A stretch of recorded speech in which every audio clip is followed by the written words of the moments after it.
Good evening, everyone, and welcome to another edition of our Justice of Peace's guest speaker series.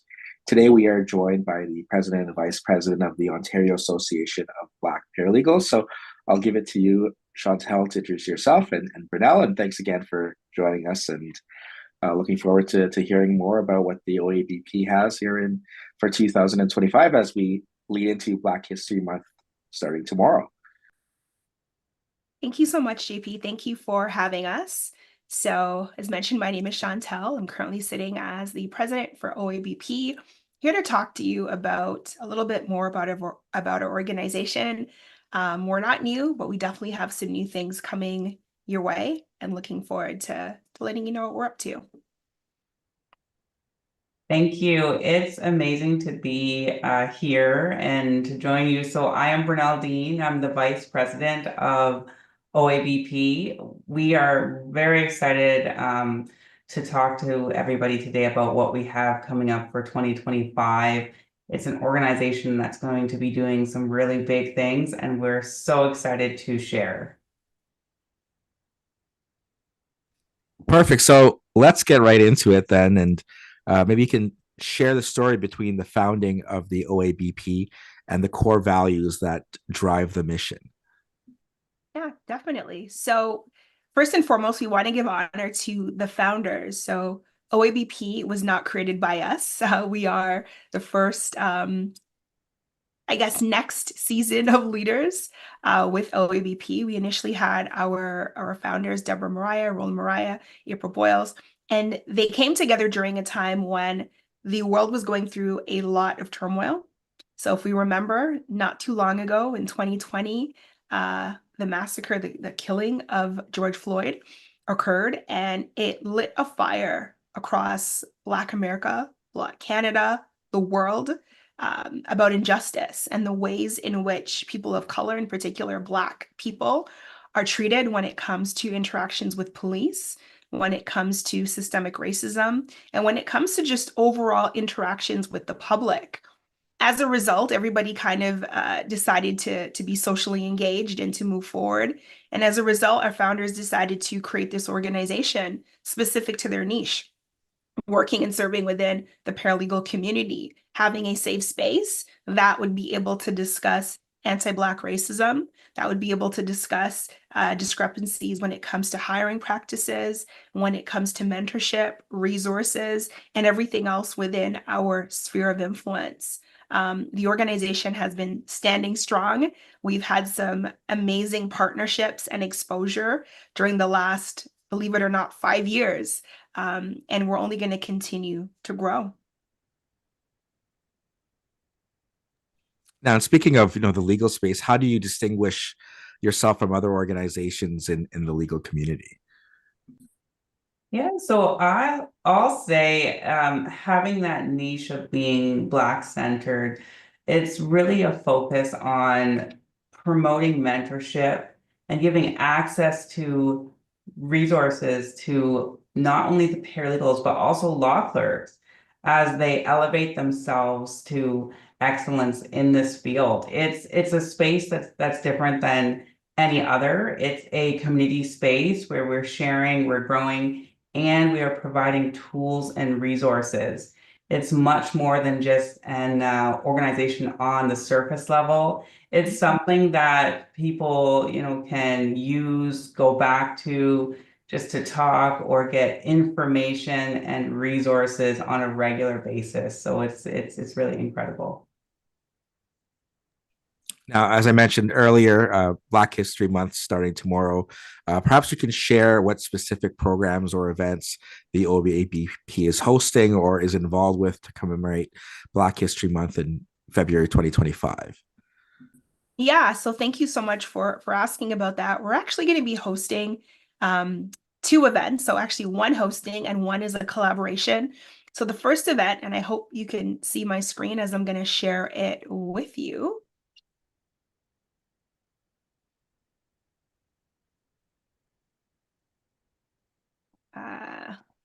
Please don't have any technical issues.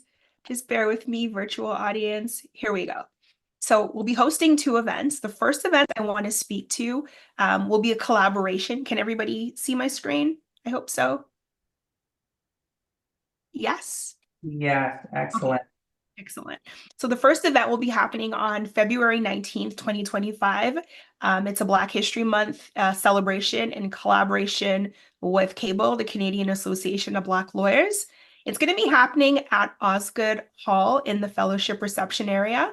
And the reason why we are collaborating is we feel that we work with paralegals and law clerks. CABLE specializes with lawyers, but at the end of the day, we are still the same equity seeking groups. We are both Black professionals hoping to grow, develop, and put forth our message. So every year, if you didn't know this, since our inception, we have always come together, especially during Black History Month, and we've always had these great events. If you listened last year, and if you haven't, it was a great CPD. They talked about Black joy. They talked about, Blacks finding their space in the field and why we're so important when it comes to representation. We're hoping to have another great year. Luckily enough, for those of you who cannot make it downtown, it is a hybrid event.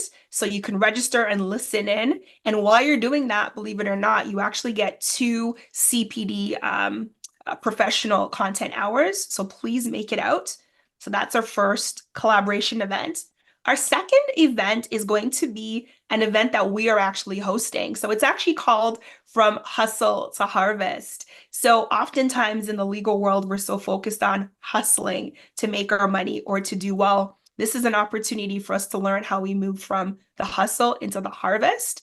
It's happening on February 26th. For members, it's free. And if you're a non-member, it's only $35. We have Kennel Knight, who's going to be our facilitator. But there's something very special about this particular event. What makes it special is that it's going to be hosted in Burlington, Ontario. And the reason for that is because we are going to be hosting this event at Mandeville Holdings, which is actually owned by Mr. Michael Lee Chin. If you know anything about Black history, you're going to know that Mr. Chin is one of 13 billionaires, not millionaires, but billionaires. He's Canadian, and he has certain principles about financial success.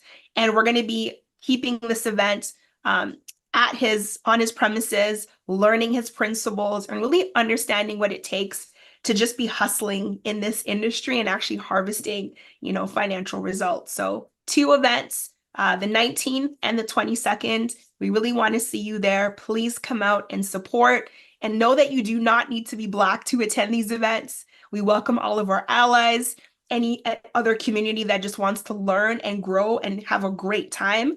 We want to see you there.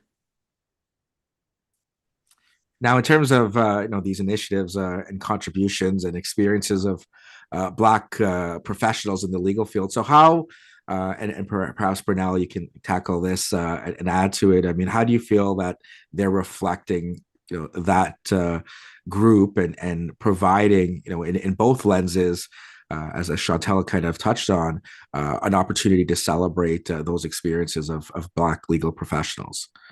Yeah, so we hear the cry often. Black paralegals want mentorship. Black paralegals want a safe space, and oftentimes they are underrepresented in terms of having access to different mentorship options.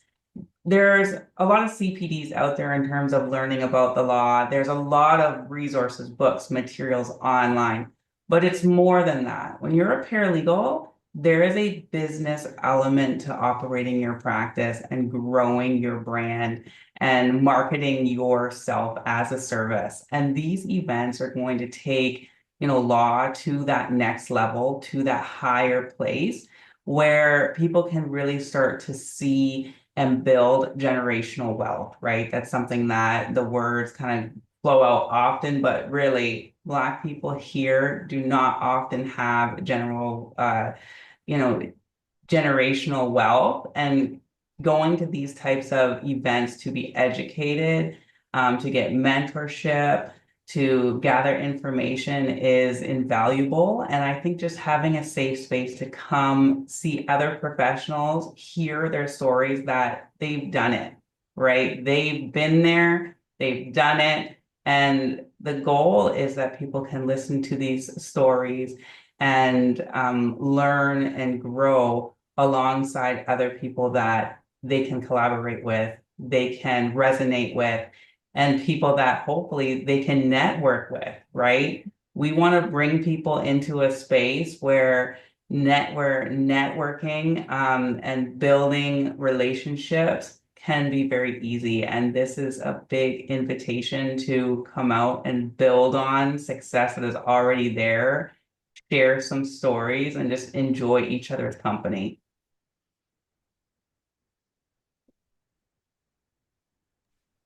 Now, of course, with Black History Month, there's a focus in February, from not just your organization, but others. And then, like so many other groups, right? Then March rolls around and everyone goes back to their regular scheduled programming, so to speak. Now, beyond February, what else, in terms of strategic initiatives, ideas, and events and things that the Ontario Association of Black Paralegals have planned? Can you share with us and anyone listening, what are your plans beyond February?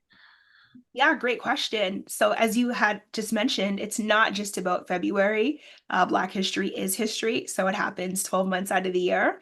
But to be specific, there's a couple of things. So, believe it or not, March is the 1 year anniversary for when we actually grew our team. So, initially, we started off with just the core individuals who came out and were supporting and were doing the work. And last March, we decided to bring on an entire board. And our board has grown so much. We've seen people give their time freely, plan, organize, attend monthly board meetings, and it's been beautiful. So, out of that, we are putting together some ways to do a lot more for our members as far as offering a tiered system of service. Premium, basic, and then pay as you go. You'll hear more about that in the upcoming months. Brunel's been amazing as a VP. She's come up with this fantastic concept, and you'll see a little bit more about that on our website very shortly. So please check that out. Also, big news. OABP was actually selected to be one of the contributors in their fall equity summit. So in essence, it's a summit. It calls together professionals from all over in Ontario to discuss particular topics, issues, provide some research. So in addition to being an advocacy group, we don't just want to be there in programs alone. This is an opportunity for us to share data as to why it's so necessary for us as Black professionals to have this type of organization, the value it brings to the field, the value that DEI and diversity brings. And it's an opportunity to be recognized by the Law Society, which is our main organization that licenses and speaks to the public. It's to teach people why we need these types of initiatives. So in the fall, I believe it is September 2025, OABP will be a contributor. So there's a lot happening outside of just February, and we have so much more to give and do. Yeah, and I'll even touch on that a little bit more about our premium plan. That will be, this membership will be coming out very, very shortly.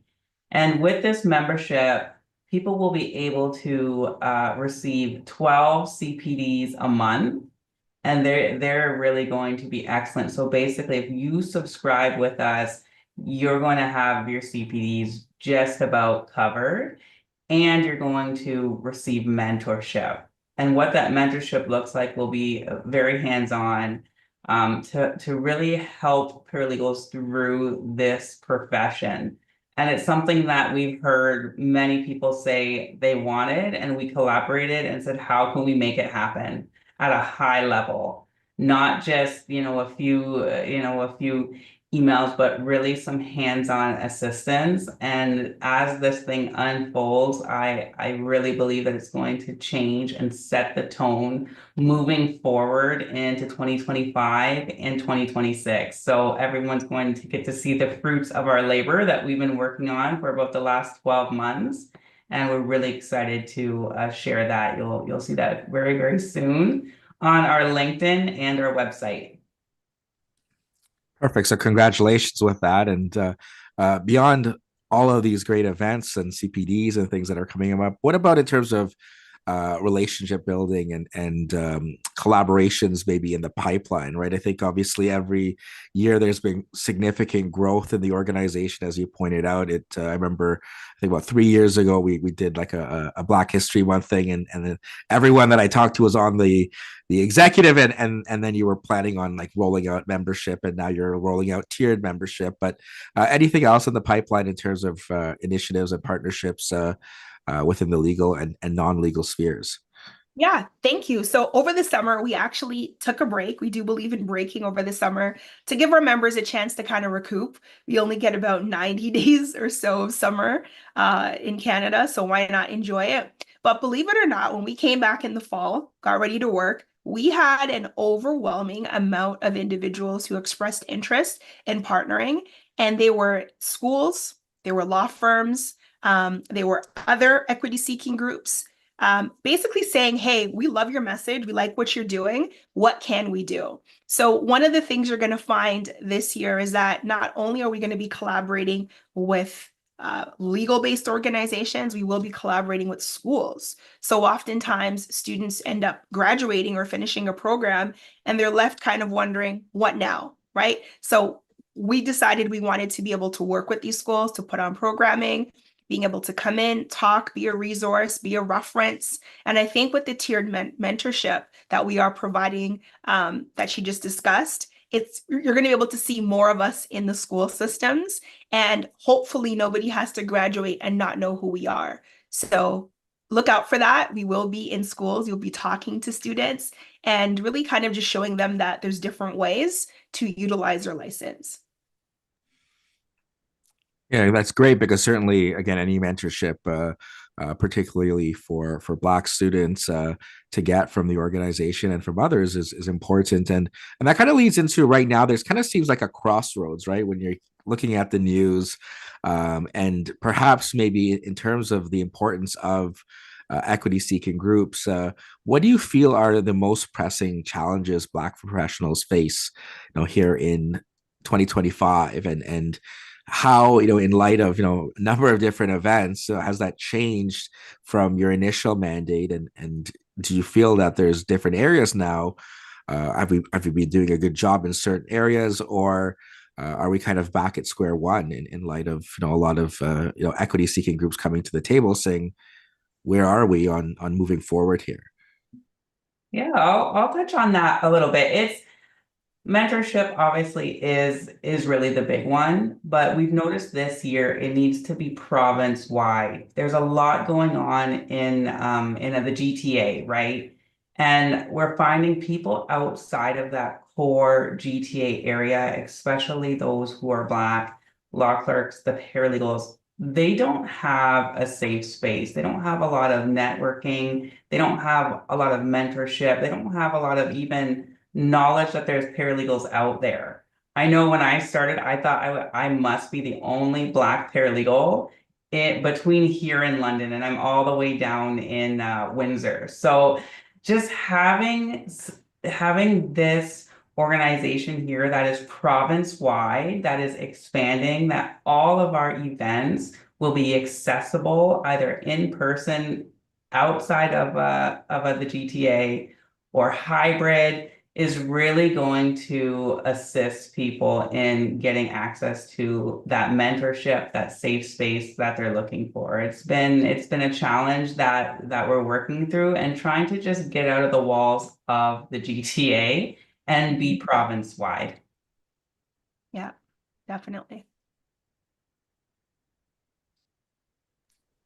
So in terms of then, these challenges, right, and looking at what else the OABP could do in terms of programs and services, what are some of the priorities? I know we've talked about a number of them, but what do you think in terms of addressing these head on, your organization and others can be doing for, in terms of mentorship and in particular, Black legal professionals? Yeah, I think what we can definitely do right now is to stand. So, unless you're living under a rock, you would recognize that EDI has been hit so hard. There's a lot of negative messaging going around. There's a lot of untrue information as to what EDI even stands for, what its purpose is, and how it elevates society and organizations. And there were so many people back in 2020 who were going to marches. I live out west as well. And I ended up going to a London march because it was the closest to me. And I was surprised how many thousands of people, an audience, a sea of people were saying Black Lives Matter and equity matters and EDI. And there was this huge push. And then fast forward the story about 5 years later, I'm surprised when I hear some of those same organizations that had their Black screens up on social media saying we stand with the movement, all of a sudden now recanting and deciding, too political, not the right fit, inappropriate. So I think what we can do as an organization is to stand flat-footed and not pivot back when it becomes. I mean, the benefit to OABP is that other than just being a regular advocacy organization, we're licensed paralegals, which means that we study the law, which means that we understand human rights, which means that we're rooted in an ideology that's not trending, right? We don't take away our rights or believe that we're going to backpedal when it no longer becomes popular. So the ways in which that this organization is going to shine is that we are going to stand when others are walking away or they're afraid to say and speak the promises that they made back in 2020. As I mentioned in the beginning of this interview, this organization was founded on a group, a very small group of legal professionals, paralegals, and a lawyer that said, listen, we need to do something, right? And we're not going to change that just because it has become politically unpopular or unfavorable, or because funders may not want to be associated with a Black or brown or BIPOC agenda. We're going to stand strong. We're going to continue to work, and we're going to continue to support the community that said they wanted this back in 2020. And I think not just stand behind the closed door, stand behind the curtain. We're going to stand online, have an online presence, and be all over the province, right? Every paralegal, law clerk, professional in Ontario should know we're here. We're here to support them, and we're not just here in one location. Wow. We're all over the province. We have members from everywhere. And if we don't have a member somewhere, they should join. Right? We're not under the covers. We're here, we are in the open, and we're so excited to support these people in Ontario, right? This is the purpose. Yeah. Now that's great, and certainly, a lot of times, again, like when we're thinking about, years ago when I first started talking with you about this organization, we were always looking forward about some of the things that are to come. But now, I mean, we're in a kind of unique perspective of being able to look back before moving forward at some of the success stories of the OABP already in ways that you've intervened and helped. So maybe it's a good time to reflect on that before, again, as you say, we're at a crossroads. What have the organization done that you're most proud of thus far? And maybe both of you can share a success story that's personal to you. I can start off. So one of the things, and if you review our annual report, every year we put one out talking about all of our did wells. One of the things I think we did very well this year with is expanding the message from just a core group of individuals to an actual board, right? And we've had so many individuals join. We have a committee, we have chairs, we have so many different departments that really has made the work a lot easier. And we've been able to continue this momentum. It didn't just start and stop. We were able to continue it, grow our board members. And even though you're seeing the two of us here today, please do not think that it's just us. We have a mighty, mighty team behind us. We have our first employee that we took on who has been fantastic, who helps us when we're working or in practice or teaching or any other many hats that we wear. So I think the biggest success that I can share to this date is the growth of the vision and the ability for us to multiply ourselves. That's one success. And if you want to look at stats and numbers, please check out our 2024 annual report. And I'll have to share that this has been a year of taking the vision, making it strategic, and creating a plan. And we have the people, the resources to make this happen. So in 2025, our biggest accomplishment is taking all of these plans, all of these visions, and putting them into action with our first event coming up in February. And that is one of many. So we are so excited. And then I'll take it to a personal level. I have been told by many members how this organization has really encouraged them. And I think that not just us as Black individuals, but a lot of paralegals I've heard in 2024 have been considering what's next. There's been a lot of tension, there's been a lot of stress, people are overworked coming out of COVID. And now that we're back in the swing of things, a lot of paralegals they have been considering giving up the practice, going to do something else. And this organization has encouraged many, many people to see what law has for them. Paralegals are still relevant. We're still here. We are here to support. We're here to encourage. And even paralegals who are struggling or don't know what they're doing from point one, fresh out of school, or even in school, all the way to they've been practicing a long time and they're starting to feel the pinch of burnout. We have been able to support so many people, and we're excited for all of those that are coming in 2025.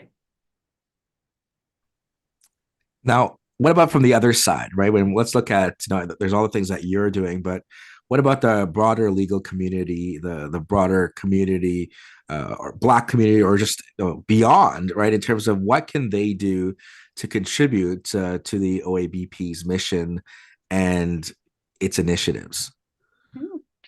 So anytime we get a success or we have a win, whether it be in the Black community, it's a win for everybody. So that's the first thing. But what can they do specifically? They can continue on the message of inclusion, right? Even if they are not a member, even if they're not participating, if they don't have the energy, the time, the resources, whatever it may be, they can take the message of inclusion into their practices, into their teaching, into their businesses, into their mindsets, most importantly. And they can think to themselves, I have the ability as a practitioner, as a person with a license. And I'm going to say, as a person with a privileged license. And I say privilege because sometimes when you say, oh, I'm a paralegal, I'm a lawyer, I'm a this, I'm a that, I'm a professor, and you have these labels, there's privilege that comes with it, right?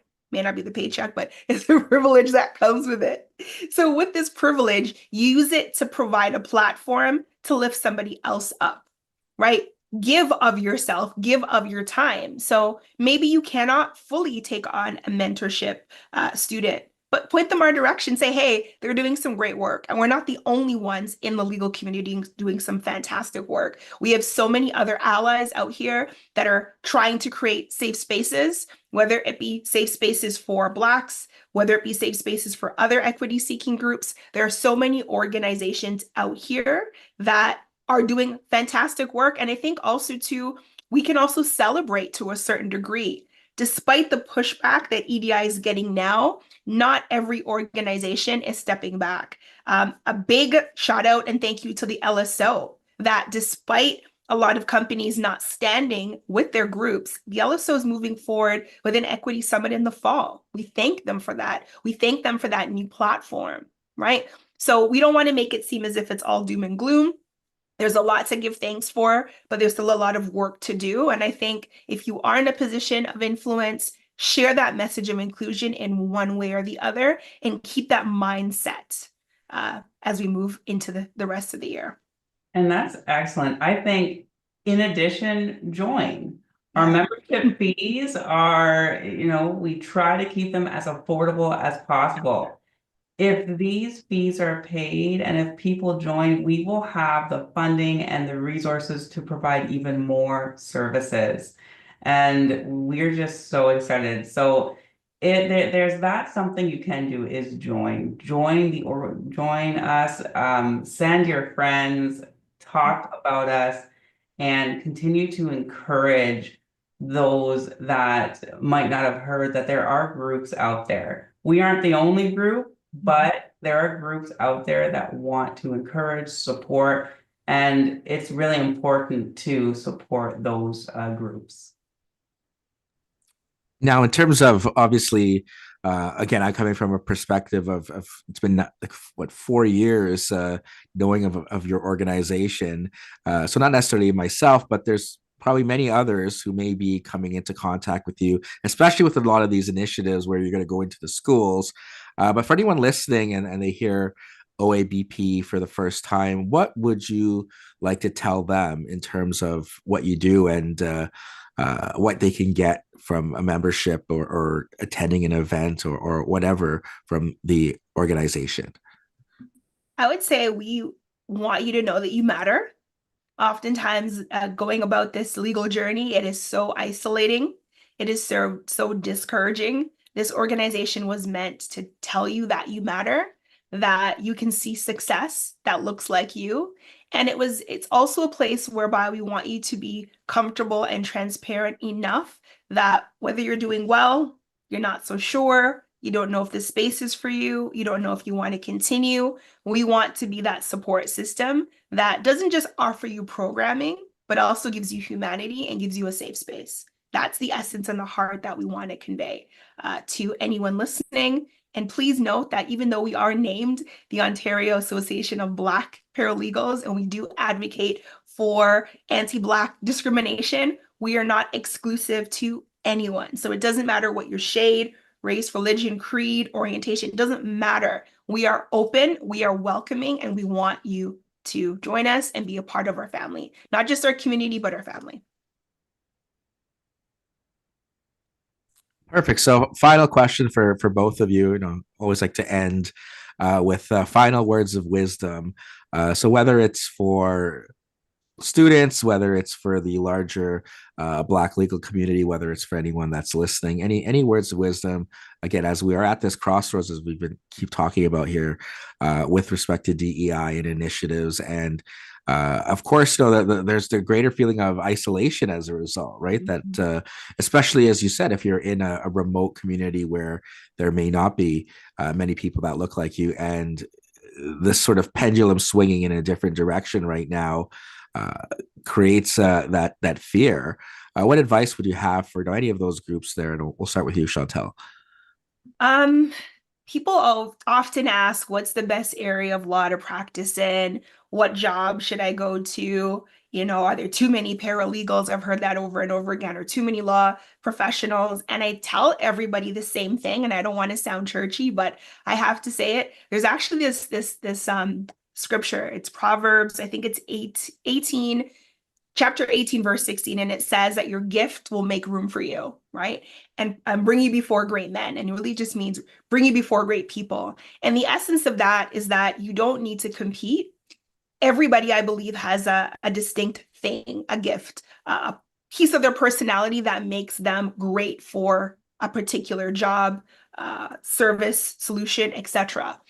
I would say to everybody out there who's trying to kind of find their way during this difficult time is number one, focus in on what you do, find that gift, find that unique thing, and trust that your gift, your thing, is going to make room for you in some job, some space, some opportunity. It may not necessarily work perfectly the first time you try, but just trust in yourself, trust in the process, and know that if you decided to go down this path, there is a reason. And you've got to just sharpen your skills and be ready and know that your distinct skill set will make you develop and find your path a lot easier. So that's my advice. I don't want to sound like I'm preaching, but I think let your gift and let that thing that is special about you make room for you in a market that is very saturated, but there's space for everybody. There's space for all of our gifts. And I'll have to share to be encouraged. And sometimes encouragement means encouraging yourself, right? Whatever you have to do to encourage yourself to take the next step, that next step, if you're feeling isolated, to be find somebody, find some organization, somebody, but encourage yourself to take the first step. in law, it can be extremely difficult, it can be stressful. And I think that just taking one step at a time and encouraging yourself and finding the hope and the faith to just believe that you have a purpose. There is something in you that is going to make the world a better place. You just have to take one step at a time. So be encouraged, take that step, even if you have to encourage yourself. And when you're feeling isolated, there are so many resources, there are programs out there. LSO has a number of different resources, OABP has a number of different resources. Take that step and use the resources to be encouraged in this profession. Perfect. So thank you once again for both of you for joining me here and talking about the Ontario Association of Black Paralegals. Perhaps Chantal, you're the last word there to remind everyone of the upcoming events later this month. Yes, yes. Thank you so much. I'm going to actually put it on the screen. So please, please, please, we want to see you. This is actually OABP's first in-person Black History event. Once again, it's happening on February 22nd. It's a Saturday. It's happening at 1 o'clock in Burlington, Ontario. So we mentioned before, we're not just Ontario-led. We are province-wise, so don't be surprised if we pop up in your city. But it's happening in Burlington, and it's happening at a property owned by Mr. Michael Lee Chin, one of 13 billionaires. He can teach us, his principles can teach us a lot. Please show up. Tickets are $35. You can get your ticket on Eventbrite. You can also get your ticket on our website. Secondly, the Law Society has their Black History event happening on February 19th, 2025 from 5:30 to 8:30. It is downtown, but don't worry, it's hybrid. They're also about accessibility. Please register. This is a free event. And for licensees, you will get 2 EDI professional content credits. So please, please put this on your calendar, show up and show out, and let's continue to not just enjoy Black history, but make it, please. Perfect. So thanks again for joining, and thanks for everyone for listening. All the best. Take care. Thank you.